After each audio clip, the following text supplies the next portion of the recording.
이만큼 독보적이고 독창적으로 스토리텔링하는 사람 못 봤거든. 진짜. 그러니까 연세가 90세 가까이 되어가는데 BTS, 싸이 등등의 최신 문화 트렌드부터 시작해서 이승만, 박정희 시대의 문화까지 모두 섞어가지고 하나의 이야기로 만들어서 조진다니까? 야, 좀 더 들어봐. 좀 더 들어봐.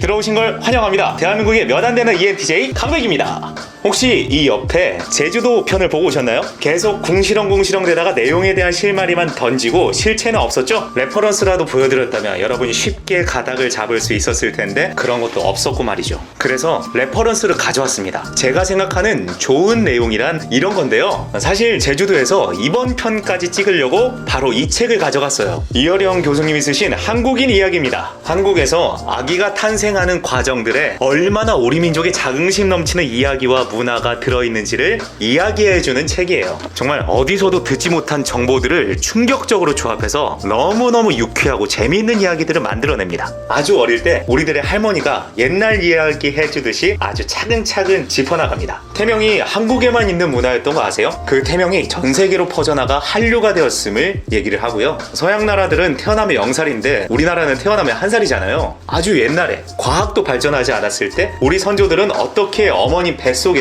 이 세포덩어리가 10손가락 10발가락 다 있는 아가로 만들어지는지를 어떻게 알 수 있었을까요? 심지어 장기가 생기고 눈, 코, 입이 만들어지는 그 시기도 현재의 과학적 사실들과 거의 맞아 떨어진다고 해요. 우리가 일상에서 쉽게 본 요 포대기가 실제로는 기능적으로 훌륭한 물건이라는 거, 아기들을 꽁꽁 묶어놓는 그 서양의 예전 문화들이 도리어 한국의 포대기가 옮겨가면서 아기 위주의 문화로 바뀌어가고 있다는 것, 이런 내용들을 태명, 대내, 출산, 삼신, 기저귀, 어부바, 옹알이, 돌잡이 3살 나들이, 이렇게 한국에서만 볼 수 있는 단어들로 구성을 해서 한국의 아기들이 점지되었을 때부터 국뽕 코인 오지게 탄 것임을 이야기하고 있습니다. 제 생각에는 이 책은 좋은 스토리텔링에 대한 단서들을 몇 가지 제공을 하고 있습니다. 첫 번째 단서는 단어로부터 출발하는 거예요. 여러분, 삼신할머니라는 말을 들어보지 않은 사람은 없을 겁니다. 우리가 태어나면서 엄마 뱃속에서 세상으로 나올 때 엄마도 우리도 안간힘을 쓰잖아요. 그 나오는 순간 단순히 엄마와 우리 둘만의 힘으로 나왔을까요? 과학적으로는 그렇죠. 하지만 국뽕학적으로는 아닙니다. 삼신할머니가 어서 나가! 하면서 불기를 딱 때릴 때 그때 나오는 거예요. 책에 의하면 삼신할머니는 옥황상제의 명을 받고 세상에 나오려는 우리를 돕기 위해 내려온 명진국의 착한 따님이라고 해요. 이 명진국을 토박이 말로 하면 명이 긴 나라라고 읽힙니다. 삼신할머니라는 말도 마찬가지입니다. 지금까지 삼신을 환인, 환웅, 환검의 세 국조를 가리키는 말로 알아왔지만요, 사실 이 삼은 한자 삼이 아니라 태를 뜻하는 우리나라 고유의 말이라고 해요. 들어봤을지는 모르겠지만 요즘 말로 탯줄 자른다는 것을 옛말로는 삼가른다 라는 말로 썼습니다. 근데 이 삼이 최근에는요, 삼, 라이프, 삼과 연관지어서 삼신할머니가 삼신할머니더라 라는 국어학자의 논문까지 끌어냅니다. 그냥 삼신할머니의 삼이 태와 같은 말이고, 그래서 뱃속의 아기를 지켜주는 신이라는 말을 하는데, 사실 이 삼이 삶으로 발전해서 삼신할머니라는 말까지 꺼내면서 TVN에서 방영된 드라마 도깨비 얘기가 나와요. 이 도깨비에 삼신할머니가 나오잖아요. 이엘님이 연기하셨던 도깨비에서 삼신할머니는 그냥 할머니로만 나오지는 않습니다. 때로는 레드스트로 입은 엄청난 매력적인 아가씨로 등장하기도 하죠. 그러면서 주인공인 김고은님을 늘 보호하고 어여삐 여기는 신으로 등장합니다. 그래서 한국에서만 있는 삼신할머니가 이런 멋진 매력으로 세계적인 인기를 끌고 있으며 깊은 생명애를 가진 한국의 신임을 자긍심 넘치게 얘기하고 있습니다. 그러니까 그런 것이, 한국의 찐문화를 설명하는데 삼신할머니를 설명해줄게, 너네 알고 있지? 근데 이 3이 무슨 뜻인지 알아? 예전에는 숫자 3이었는데 더 학자들이 찾아보니까 태를 뜻하는 3이더라. 근데 이제는 삶으로까지 의미가 확장되고 있어. 자, 최근에 크게 유행한 도깨비에서도 삼신할머니가 나오잖아. 근데 이 모습의 세계가 크게 매력을 느껴서 삼신할머니는 한류가 되었단다. 개쩌는 스토리텔링이지 않아요? 이거는 본문을 읽어드릴게요. 121페이지입니다. 모든 막문화가 그렇듯이 삼신할머니 이야기를 들으려면 도서관이나 대학연구소보다 역시 인터넷 방이다. 이번에도 나의 기대에 어긋남이 없다. 지역신문에 실린 김규봉 칼럼니스트의 글을 찾아낸 것이다. 삼국사기, 삼국유사 같은 역사책 어디에도 삼신할미를 상세히 언급한 사료는 없다고. 글 첫마디부터 약초를 캐려면 잡초밭에 가라고 한 내 말과 일치한다. 그래서 우리는 학교 정규 과정으로 삼신할미나 그와 관련된 세시 풍속을 배운 적이 없었다는 이야기다.